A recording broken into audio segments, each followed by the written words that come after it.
আজকে আমি চলে এসেছি ময়মনসিংহ শহরের প্রাণকেন্দ্রে অবস্থিত শশী লজে। এই জমিদার বাড়িটির সম্পূর্ণ বিস্তারিত ইতিহাস আপনাদের সামনে শেয়ার করব। এই জমিদারদের মধ্যে একজন ছিলেন নিঃসন্তান, তারপরে একজনকে দত্তক আনেন। যাকে দত্তক এনেছিলেন তিনিও ছিলেন নিঃসন্তান। পরবর্তীতে 3 থেকে 4 জেনারেশন এভাবে তারা নিঃসন্তান থাকে। এটাই হচ্ছে সবচেয়ে একটা ইন্টারেস্টিং পার্ট এই জমিদার বাড়িটা। এবং এই জমিদার বাড়িটিতে এমন একটি সুড়ঙ্গ রয়েছে যে সুড়ঙ্গটি এইখান থেকে এটার পার্শ্ববর্তী উপজেলা মুক্তাগাছা জমিদার বাড়ি পর্যন্ত বিস্তৃত রয়েছে। আসসালামু আলাইকুম সবাইকে, আশা করছি সবাই ভালো এবং সুস্থ রয়েছেন। আমি রিফাত সাদিক চলে আসলাম নতুন আরেকটি ব্লগ নিয়ে। সো গাইস, চলুন ব্লগটি শুরু করা যাক। আমি এখন দাঁড়িয়ে রয়েছি ময়মনসিংহের প্রাণকেন্দ্রে অবস্থিত যে জমিদার বাড়িটি রয়েছে শশী লজ, এটার মেইন গেটটার ঠিক সামনে। আপনারা ময়মনসিংহ টাউন হল থেকে একটা অটো নিয়ে অথবা ময়মনসিংহ 0 পয়েন্ট থেকে একটা রিক্সা নিয়ে অনায়াসে চলে আসতে পারেন এই জমিদার বাড়িটিতে। আর এই জমিদার বাড়িটির অবস্থান হচ্ছে ময়মনসিংহ ল্যাবরেটরি যে স্কুলটি রয়েছে এটার ঠিক সামনে। এখন আমি যাব টিকিট সংগ্রহ করতে। টিকিটের মূল্য 20 টাকা অথবা 30 টাকা লাগতে পারে। সো দেখা যাক টিকিটের মূল্য কত টাকা রাখে। 30 টাকা আর 20 টাকা দেন। শশী লজে ঢুকতেই দুইটি রাস্তা গিয়েছে। একটি রাস্তা গিয়েছে হচ্ছে ডান দিকে, আরেকটি রাস্তা গিয়েছে হচ্ছে বাম দিকে। আরেকটা কথা বলে রাখি, এই শশী লজে এটাই হচ্ছে আমার প্রথম, সো ঘুরে দেখাটা একটু সমস্যা হতে পারে কারণ আমি জানি না কোথায় কি রয়েছে। আমি এখন প্রবেশ করব এই জমিদার বাড়িটির মূল ভবনটিতে। তার আগে চলুন এই জমিদার বাড়িটির বিস্তারিত ইতিহাস আপনাদের সামনে একটু তুলে ধরি। এই জমিদার বাড়িটির ইতিহাস বলার আগে আমাদেরকে চলে যেতে হবে এটার পার্শ্ববর্তী উপজেলা মুক্তাগাছার জমিদার বাড়িতে। মুক্তাগাছার প্রতিষ্ঠাতা জমিদার শ্রীকৃষ্ণ আচার্য চৌধুরীর তৃতীয় উত্তর পুরুষ রঘুনন্দন আচার্য চৌধুরী ছিলেন একজন নিঃসন্তান। পরবর্তীতে তার জমিদারি দেখাশোনা করার জন্য দত্তকান্তে বাধ্য হন গৌরীকান্ত আচার্য চৌধুরীকে।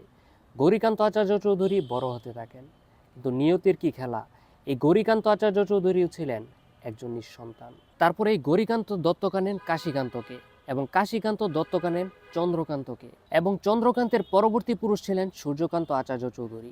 এই সূর্যকান্ত আচার্য চৌধুরীর সময় ময়মনসিংহ শহরে ব্যাপক কাজ সম্পাদন হয়েছিল। মূলত সূর্যকান্ত আচার্য চৌধুরী এই জমিদার বাড়িটি নির্মাণ করেছিলেন, আর তিনি তার দত্তক পুত্র শশীকান্ত আচার্য চৌধুরীর নামে এই জমিদার বাড়িটির নাম দিয়েছিলেন শশী লজ। 1897 সালে এই জমিদার বাড়িটি প্রাকৃতিকভাবে বিধ্বস্ত হলে পরবর্তীতে 1905 সালে এটির সংস্কার কাজ করা হয় এবং এখানে স্থাপন করা হয় শশী লজ। এই জায়গাটিতে একটা গ্রিক দেবীর মূর্তি ছিল, বাট এটাকে এখন দেখা যায় না, হয়তো এটা অপসারণ করে ফেলা হয়েছে।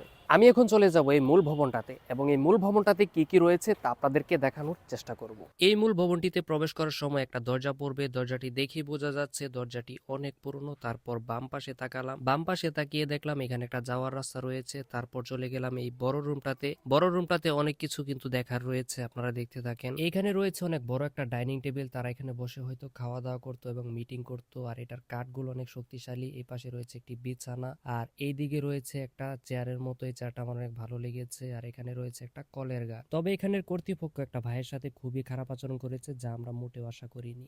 কেন বন্ধ করবেন? কেন বন্ধ করবেন? কেন বন্ধ করবেন না? টিকিট কাটছেন তো কি হইছে? আপনি টিকিট কাটছেন কয় টাকা?